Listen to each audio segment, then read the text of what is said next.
Hello，大家好，我是阿玩咖啡店小妹。今天跟大家分享介绍的是，如果你的咖啡机很久没有用，结果一开机的时候竟然出现这样的问题，那这样子是什么样的问题？要怎么处理？这非常的简单因为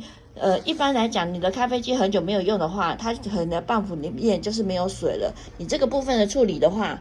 你就不要慌，你就是直接很简单，你就把这个奶罐拿起来，然后你把那个热水头给它装上去，这个热水头一定要保存好，因为通常很容易不见那个热水头给它装上去，然后就是拿一个那个瓶子来，然后这边就是有一个水势的地方，你就是给它按下去，就是你要给它出水。因为每一台机器不太一样，那不过通常有可能的问题就是这样子，然后那你无法开机。然后它这一款就是这样子，你先出水之后，让它去打水之后，它就会出现正常的，这样就问题就排除了。谢谢。